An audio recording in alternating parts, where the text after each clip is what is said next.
The mouse, the bird, and the sausage. Once on a time, a mouse and a bird and sausage lived and kept house together in perfect peace amongst themselves, and in great prosperity.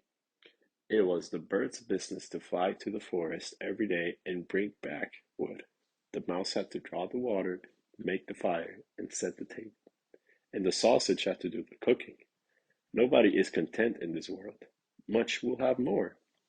One day the bird met another bird on the way, and told him of his excellent condition in life. But the other bird called him a poor simpleton, do so much work, while the others led easy lives at home. When the mouse had made up for fire and drawn water, she went to the rest of her little room until it was time to lay the cloth. The sausage stayed by the saucepans, looked to it that the victuals were well cooked, and just before dinner time he stirred the broth or the stew 3 or 4 times well round himself, so as to enrich and season and flour it.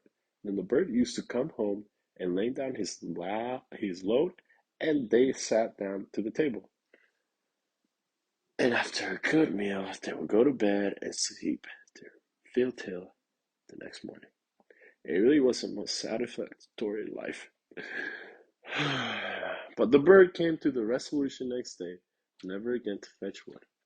He had said, been their slave long enough. Now they must change about and make a new arrangement. So in spite of all the mouse and the sausage could say, the bird was determined to have his own way. So they drew lots to settle it.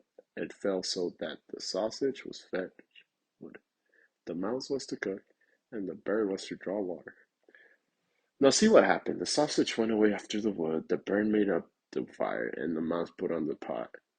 And they waited until the sausage should come home, bring the wood for the next day. But the sausage was absent so long that they thought something must have happened to him, and they went part of the way to see if he could see anything of him. Now far he met with a dog on the road, who, looking upon the sausage's awful place, had picked him up and made an end of him. The bird then lodged a complaint against the dog as an open and flagrant robber, but it was all no good, and the dog declared that he had found forged letters upon the sausage, so that he deserved to lose his life. The bird then very sadly took up on the wood and carried him home himself, and related to the mouse all had seen and heard.